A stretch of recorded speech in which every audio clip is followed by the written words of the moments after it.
जय श्री कृष्ण। आज हम अपने बारे में जानना चाहते हैं। प्रत्येक व्यक्ति, प्रत्येक मनुष्य यह जानना चाहता है कि हम कौन हैं, कहाँ से आए हैं, किसकी संतान हैं और वापस कहाँ जाएंगे। यह जिज्ञासा प्रत्येक व्यक्ति के मन में कभी न कभी तो आती है। और अब हम लौट कर के कहाँ जाएंगे। हम धरती पर आ तो गए हैं और यहाँ के कामों में इतने संलग्न हो जाते हैं कि अपने ईश्वर तक को भूल जाते हैं। लेकिन कभी कभी जब हमें ज़रूरत पड़ती है तो सबसे पहले हम ईश्वर को याद करते हैं। ये प्रत्येक व्यक्ति की जिज्ञासा है कि आखिरकार ईश्वर हमें सब कुछ कैसे दे देते हैं। इतने दयालु, इतने कृपालु हमारे ईश्वर श्री हरि जो हमारे हृदय में रहते हैं। प्रत्येक व्यक्ति की ये इच्छा भी होती कि हम जानें कि हमारे ईश्वर कौन है। ईश्वर हमारे कहीं बाहर नहीं रहते, यह मैं आपको बताना चाहूँगी। ईश्वर हमारे अंदर हमेशा रहते हैं और जब हमें ज़रूरत पड़ती है तो हम ईश्वर को याद करते हैं और उनसे वो सब कुछ मांगते हैं, सारी खुशियाँ मांगते हैं जो हमें चाहिए। और ईश्वर हम पर दया करके वह सब कुछ देते हैं। लेकिन हमारे लिए जानना भी ज़रूरी है कि आखिरकार हम उस ईश्वर को कैसे पाएँ।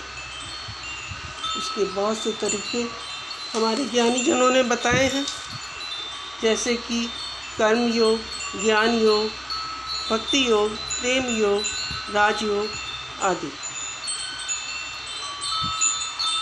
हमारे महाअवतार बाबा जी ने श्यामाचरण लाहिड़ी जी को योग की शिक्षा दी और वह योग था क्रिया योग। उसको हम महायोग भी कह सकते हैं क्योंकि वास्तव में वह महायोग ही है।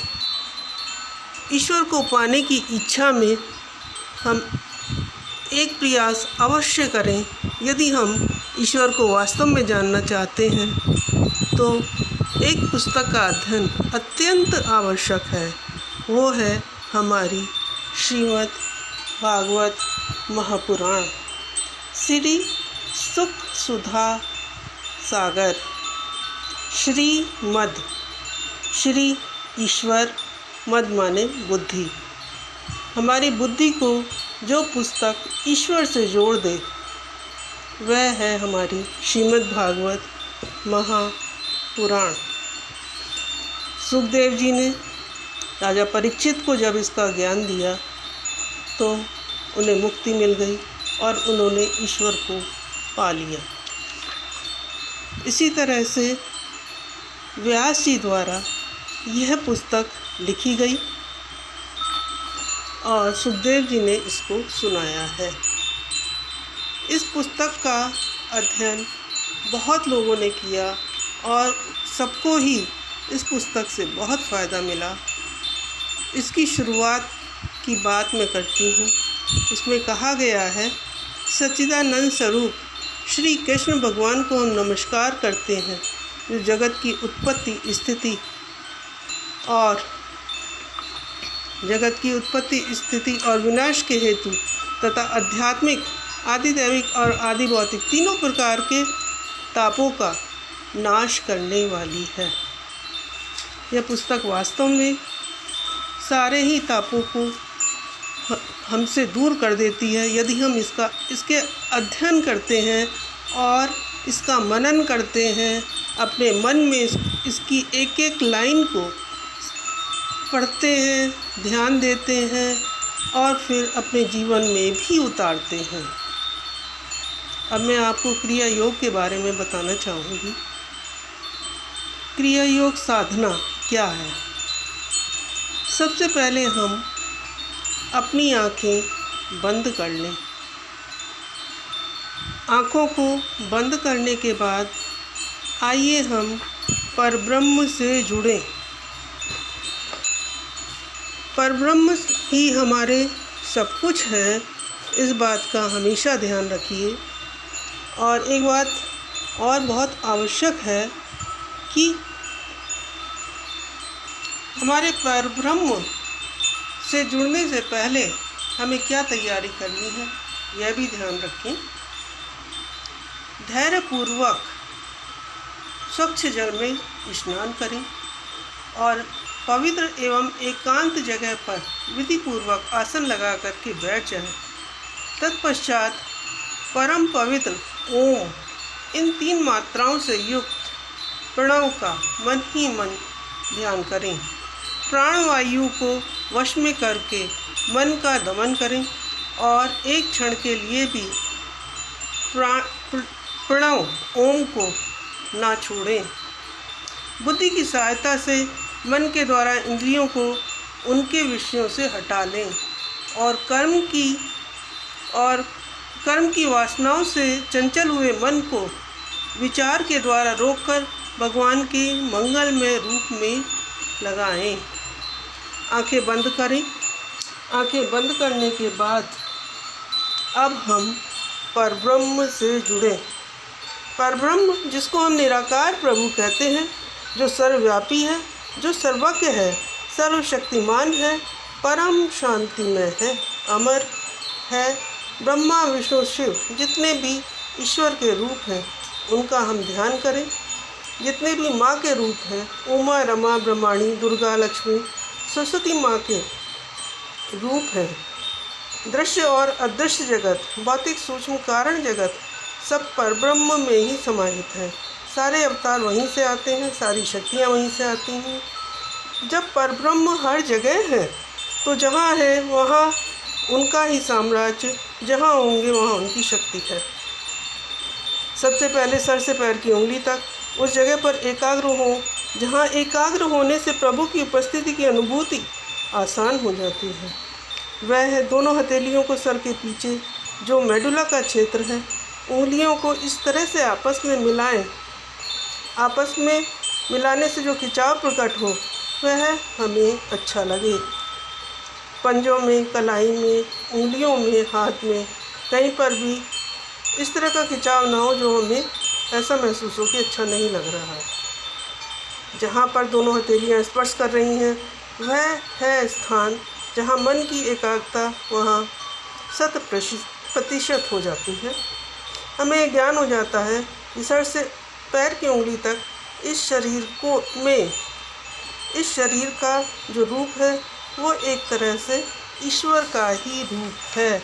हमारे अंदर ईश्वर ही बैठे हैं और हम उनका प्रतिरूप है। दोनों हथेलियों को सर के पीछे चिपका करके गोल आकृति में घुमाएं। इस तरह से घुमाएं कि घुमाने पर अच्छा लगे और घुमाते हुए मन को भूमध्य पर भी एकाग्र करें। भूमध्य कहाँ है? That is the centre of spiritual vision. भूमध्य के सामने हमें जो कुछ दिखता है, अंधकार, प्रकाश, उसमें हम एकाग्रता बढ़ाते जाएं। यह क्या है?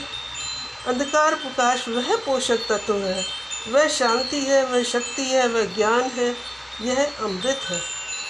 इस पर एकाग्रता बढ़ाते हुए सर से पैर की उंगली तक अनुभव करते हैं तो पूरे शरीर का जो वास्तविक अस्तित्व है, जो उसका रूप है, वह प्रकट होने लगता है। समझ लें कि सब चीज़ें अमर हैं। इसी के साथ साथ रीढ़ में और एकाग्रता बढ़ाते हुए आसमान की ऊंचाई याद करें। आसमान के ऊपर, कितना ऊपर देखते हुए हाथ ऊपर उठाएं।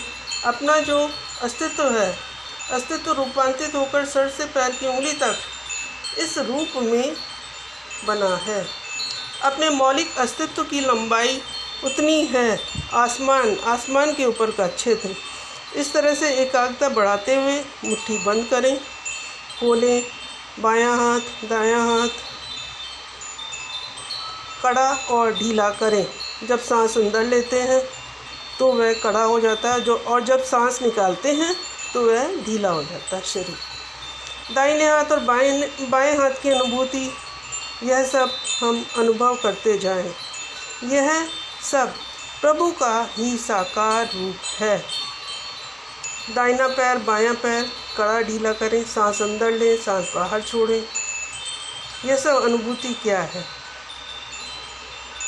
यह निराकार प्रभु का साकार रूप है। और अब हम हाथ को नीचे लाएं, सर से पैर की उंगली तक। पर ब्रह्म सर्वव्यापी है, वो हर जगह है। यह तभी संभव है, वो ही सब रूपों में है, वही साकार है और वो ही निराकार है।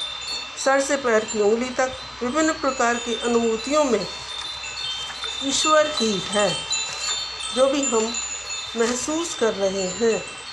ये परब्रह्म की उपस्थिति है। इसको भूल से भी हम ये ना कहें कि यह थकावट हो रही है, भूल से भी ये ना कहें कि कोई भी काम असंभव है। सब चीज़ संभव है अगर प्रभु हमारे साथ है। अपनी उपस्थिति ही प्रभु की उपस्थिति है। यह जब अनुभव होता है तो अहम ब्रह्मास्मि की अनुभूति होती है, जिसे I am God are one Jesus Christ ने कहा है। फिर हम दोनों हथेलियों को सर के पीछे रखें और रीढ़ को ऊपर की तरफ इस तरह से उठाएं कि याद रखें कि हमारे सर और रीढ़ का एक और रूप है, जिसे सूक्ष्म स्पाइन कहते हैं। उसको हम कॉजल स्पाइन भी कहते हैं। वो कितनी लंबी है, आसमान से भी और ऊपर जाइए उतनी लंबी है। इसकी लंबाई का निरीक्षण करते हुए सिर और रीढ़ में एकाग्र हो। नाक से 2 बार सांस लें, एक छोटी लें, एक लंबी लें। पूरे शरीर में इस तरह से अंगड़ाई लें कि अंगड़ाई लेने पर अच्छा लगे। फिर मुंह से 2 बार सांस निकालिए, एक हल्की और एक लंबी। इस तरह से सब ढीला कर दीजिए। 2 बार और करिए। नाक से 2 बार सांस खींचते हुए हाथ पैर पीठ को स्ट्रेच करिए और कड़ा करिए और ढीला करिए। फिर मुंह से 2 बार सांस निकालते हुए सब ढीला कर दीजिए।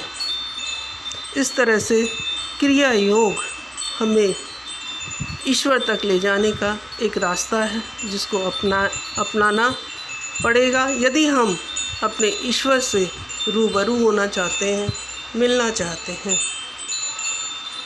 अब हम अपनी भक्ति को नमन करेंगे।